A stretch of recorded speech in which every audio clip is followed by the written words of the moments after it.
اگر شما از عهده پختن خوراک‌های قدیمی ملی میبرید و میخواهید که به دیگران مهارت و ملکه آشپزیتون را نشان دهید، پس برنامه خانه تاجیکستان این امکانیت را برای شما فراهم می‌آورد.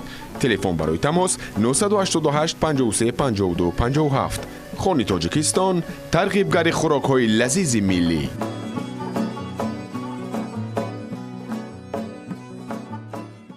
درود میگویم به شما بیننده‌های عزیز شبکه سفینه. این برنامه نوبتی خانه تاجیکستان است و ما امروز قرار داریم در ناحیه دنغره و در خانه اپای انارگل. سلام علیکم. و علیکم السلام بچه. خب سلامت باشند. امروز اکنون بیننده‌های عزیز شبکه سفینه، خاصتا شوقمندان و دوستداران برنامه خانه تاجیکستان بی‌صبرانه انتظارند که امروز اکنون اپای انارگل کدام خوراک را آماده میکند. من خواهش میکنم برای بیننده های ما بگویید که کدام خوراک را آماده میکنید شما. ما امروز برای بینندگان سفینه تحمل رو آماده میکنیم. یعنی خوراک با مزه تاجیکی تحمل رو آماده میکنیم. خیلی عالی. خب من میفهمم و میدونم که خوراک‌های تاجیکی بیشتر از محصولات‌هایی که خودمون خب در خونه‌مون هست آماده میکنیم بسیار لذیذ هستند و محصولات خیلی کم است. برای تحمل امروز کدام محصولات لازم است؟ برای تحمل اول از جرغوت دوغ تیار کرده. خب وقتی که دوغ رو کشیدیم مسکه وای رو گرفته در تحمل آماده کرده، تحمل ما بعد تیار می شود. یعنی شما گفتنی هستید که مسکه انمون از دوغ میگیریم، دوغ رو میکشیم میگیریم از همون آماده می شود و تحمل اساسی انمون است. همینطور تحمل اساسی همون است. خب از چی شروع میکنیم؟ یعنی شما گفتنی که اول باید دوغ رو کشیم. اول دوغ رو کشیدم، مسکه رو گرفته بعد تحمل رو شروع میکنیم. خیلی عالی. دوستان عزیز، بار دیگر به سهم شما میرسونم اون نفرانی که نوکک به شبکه سفینه پیوستند. خاطر رسان مینماییم که شما برنامه خانه تاجیکستان رو تماشا دارید و ما قرار داریم در ناحیه دنغره در خانه اپای انارگل و امروز آماده میکنند خوراک بسیار بالذات. من باوری دارم اینم باشد تحمل نام دارد. بعد از چند لحظه برمیگردیم و اپای انارگل شروع میکنند به کشیدن دوغ. برو همراه باشید.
دوستان عزیز، اکنون اپای انارگل دوغ رو کشیدن. شما شاهد اون گشتید که چگونه خب انمون پروسس یا خود روش انمون کشیدن دوغ به شخص یک لذت میبخشد به شبهه و انمون جا رو یک بوی لذیذ فرا گرفته بود.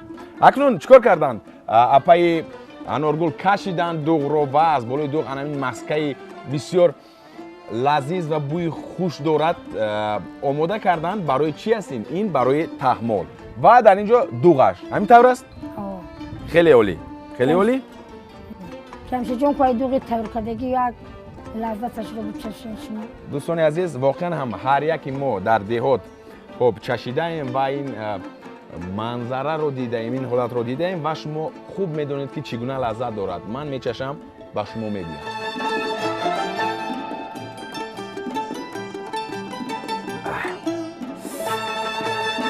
بسیار بولذت. باور کنید یک لذت به خود خاص را دارد و هر یکی شما انامین بسیار یک چی میگویند تجهیزاتی قدیمه که دوغ رو میکشند خب آماده کنید و چشید که چگونه لذت دارد.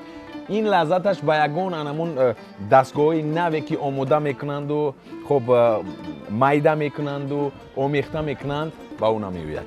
اکنون چیکار میکنیم؟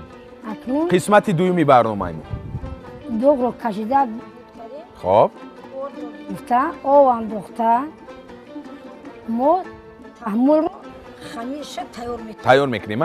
خب دوستان عزیز اکنون شروع میکنند اپای انارگل و خب من باوری دارم که بسیار خوراکی بولذت بسیار خوراکی بولذت میآید. خیلی عالی و واقعا هم اپای انارگل خب چگونه بود انمون شما آماده میکردید وقتی که نوکک کلین شدید و خب به خونه شوهر آمدید؟ وقتی که به خونه شوهر قدم موندیم و اویلای ما بسیار اویلای همین کدبانی چی بودن اوقاتای ملی تاجیکی را بسیارتر کار میفرمودیم ده خشتومنم حتی ما یک تنه دو تنه چندین تحملو میپختیم ای گوی خمون تیار میکردیم ای محصولات خانه تیار میکردیم بسیار اوقاتای با لذت میپختیم اینا تا حال ما دوام دهنده کاری آدمایی گذشته. خیلی عالی. من باوری دارم که خوراک بسیار قدیمی است و بسیار بولذت است. قریب که در همه منطقه تاجیکستان بیننده عزیز تحمل رو آماده میکنند و برای همین آموختن جوان دختران همین خوراک رو چی باید کرد؟ من میدونم که خوراک‌های ملی لذت بسیار عالی دارند، بسیار بولذت بامزه هستند، ولی آماده کردنش کمک زحمت طلب است. همین طور است؟ خب برای جلب کردن جوان دختران برای از بین نرفتن همین خوراک‌های ملی باید چیکار کرد؟ برای جوانان اکی یکمش مادران ما باید که هر یک جوان دختر خودم رو این خیل یا که ای بین نروند با آنها آموختن در کار. خیلی عالی. اینم خیل گرفته کرده با دختر شام داده که دختر این اوقاتای ملی ای ماموهامون موندگی پیش موندگی قدیمه. دوستان عزیز یک ویژگی همین تحمل در اون است که گفتیم که محصولات خانگی ببینید که خب مسکه که چند لحظه پیش اپای انارگل دوغ رو کشیدند از بروش گرفتن مسکه بسیار با قبل طبیعی و همون محصولات شیری روغن و ارد باز خوبتر میشد که اردی آسیابی باشد. اینطور است. خیلی خوب خیلی عالی و همین است برای گفتیم که آموختن جوانان باید که مادران یکم مادران رول اساسی را در زندگی برای آموختن هر خیل توام تاجیکی باید کوشش کنه که هر دختری که مثال خونه و در میکنه صاحب شوهر میشود ما مادران با او آموزیم.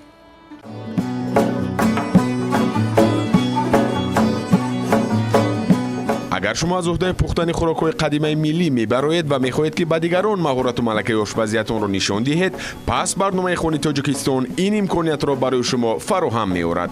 تلفن برای تماس 988 53 52 57. خانه تاجیکستان، ترغیبگر خوراک‌های لذیذ ملی.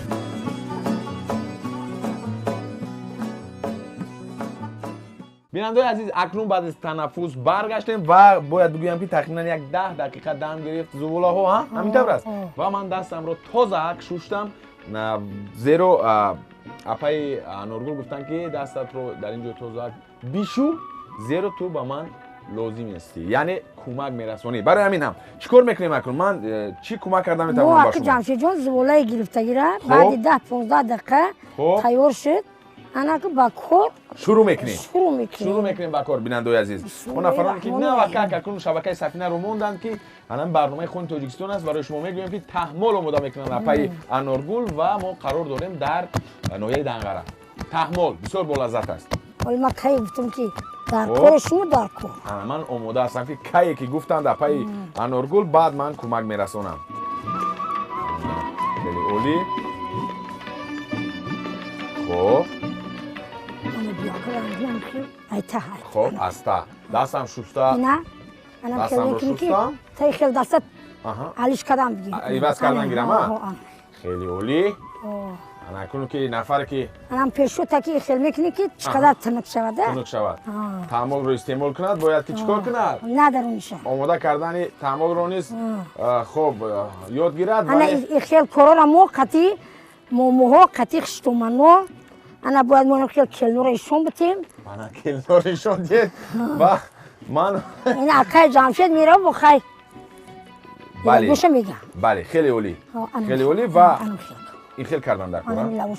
لباش رو این خیلی میکنیم. دوستان عزیز فکر نکنید که استعمال میکنید و تمام. نه. آماده کردنش بسیار مشکل است. برای همین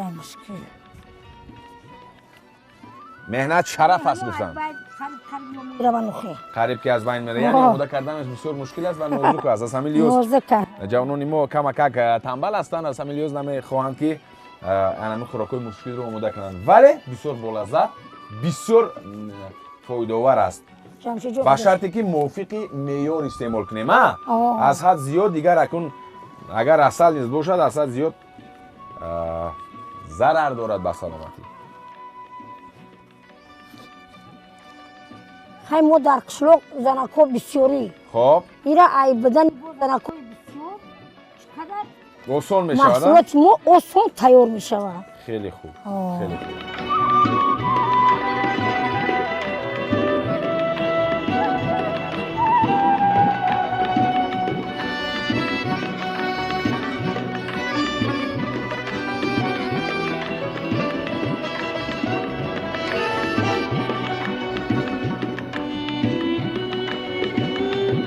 دوستان عزیز اکنون روغن رو انداختند پای انارگل بعداً قایماق رو بعداً جرغوت رو مرحمت. خب کمتر ها خیلی خوب خیلی عالی و کم آمیخته میکنیم. برای چه کنیم مسکر رو در اینجا مسکر در اینجا همراه میکنیم در وقت پختن تحمل. خب مسکر رو در طور توبه چی میکنیم؟ یعنی بعداً در بالای توبه مسکر رو میاندازیم. کار میفرمیم. خیلی عالی خیلی خوب و تقریبا باید چند قدر آمیخته کنیم رو؟ این نمیتونه آمیختهش میکنیم. خیلی عالی. اکنون دوستان عزیز گفتیم که روغن رو با خب قایماق با جرغوت همش خب محصولی خب الان محصولات خانگی گفتیم از جهت اکولوژی تازه و در بالای انمون زولایی که تنوک کردیم و سمی من کمک هست در اینجا خب میریزند پای انارگل و چکار میکنیم اکنون؟ اکنون چیز میکنیم با قاشق اکنون پوره بله تنوک میکنیم. تنوک میکنند در پای انارگل زیرو انم وقتی که بالای توبه در بالای توبه میاندازیم چیکار کند؟ پوره باید خب آمیخته باشد و برابر در همه جا تقسیم باشد. خیلی عالی خیلی عالی. دوستان عزیز توندم که اپای انارگل پوره این رو خب چی میگویند آمیخته میکنند در همه جاش. بعد از یک تنفس کوتاه برمیگردیم. ما رو همراه باشید.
анамин хоб зулаҳоро болои тоба дар болои тоба мегӯянд ё тоба мегӯянд чикор мекунем мепазем ва асосаш ҳамин аст баъд аз чанд лаҳза бармегардем ва идома медиҳем барномаи худро ин барномаи Хони Тоҷикистон аст аз шабакаи Сафи Наморо ҳамроҳ бошед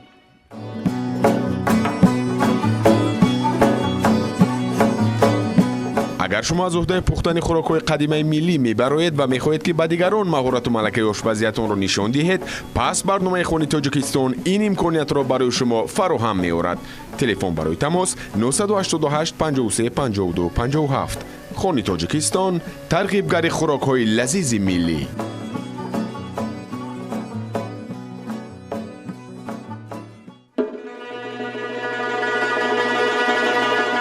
акнун дӯстони азиз лаҳзае фаро расид ки анамун зуволаи омодакардаро болои това гузорад апаи аноргул ана гуфтем ки омода кардани хӯрокҳои миллии тоҷикӣ бисёр мушкил аст вале лаззаташ бисёр олӣ аз ҳамин лиҳоз камакак мушкилӣ дорад барои ҳамин бояд ки ҳар як ҷавондухтар инро омӯзад ва ё тоба ё худ тобае ки гуфтем бинед ки خب پورا تسبیده است تفسون است از همین لیاز در بالای اون خب چیکار میکنیم میگذاریم ها خیلی خوب خیلی عالی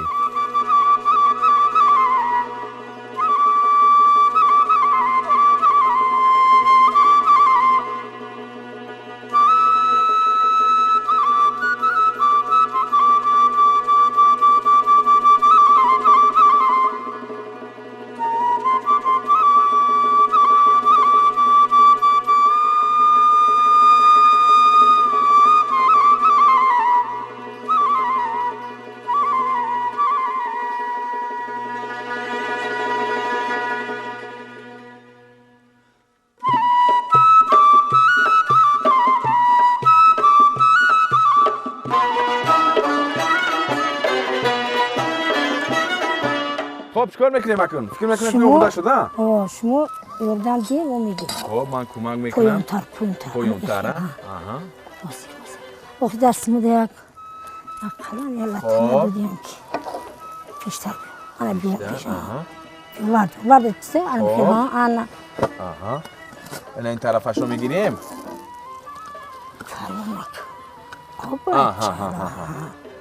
خیلی خوب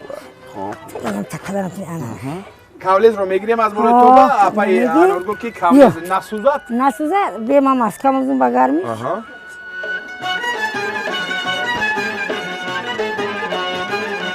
ماسکای خانگی گفتیم دوستان عزیز انا ایرا در ماسکای ترکره با خوب خیلی عالی خیلی عالی تمام بگیریم خیلی عالی میتونیم دوستان عزیز اکنون بالاخره آماده شد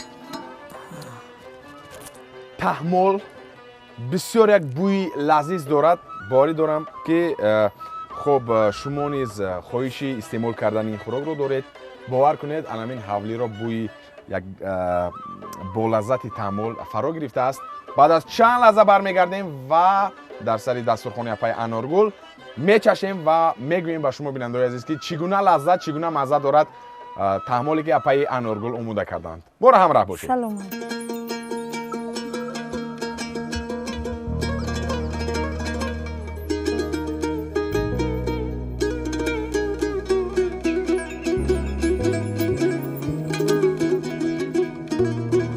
میگویند که مزه دارد خوردن یک برده نان تاجیکی مرحمت افتخارم تاجیکی دارو ندارم تاجیکی دوستان عزیز بالاخره آماده شد تحملی که گفتم در آغاز برنامه اپای عزیزی من امروز خب انارگل اپای انارگل آماده کردن و باور کنید من به صبرانه انتظارم که خب چشم و از این لذت از این مزه حلاوت برم مرحمت چیکار میکنیم چیکار میکنیم با اشتیا باشید اینم میگیرید خب اینم خیلی شکسته خب دایی ترکده خب بسم الله الرحمن الرحیم خب دوستان عزیز لحظه های حساس من باوری دارم که اکثریت همین لحظه برنامه ما رو شما انتظار میشوید اکثریت و خوب میکنید زیرا اکنون من برای شما میگویم که چی گونه لذت دارد. خوراکی که امروز آماده کردن اپای انارگل نام دارد چی است؟ تحمل.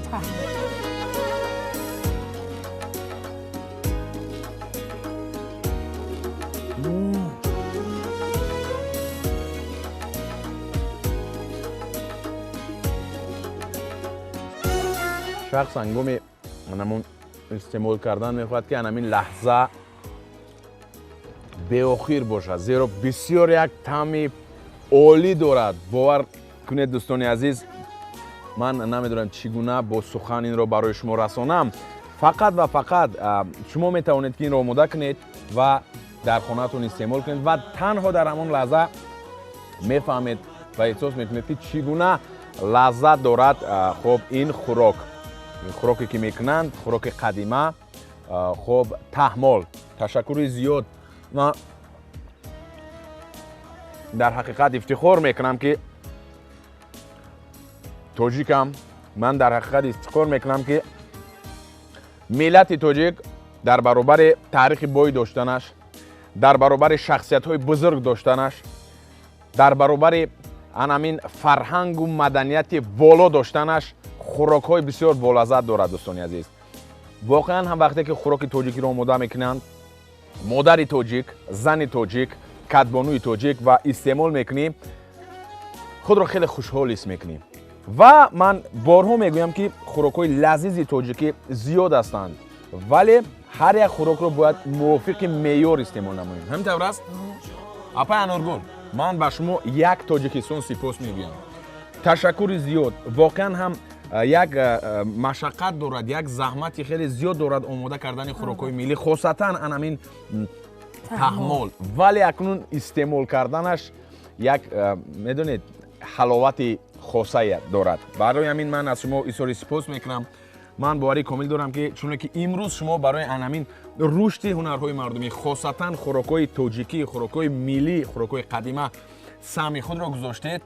بیننده‌های عزیز شبکه سفینه نیز سهم خودشون را میگذارند برای رشد هنرهای مردمی، زیرا سالهای 2019 21 سالهای رشد دهات، سیاحی و هنرهای مردمی اعلان شدند.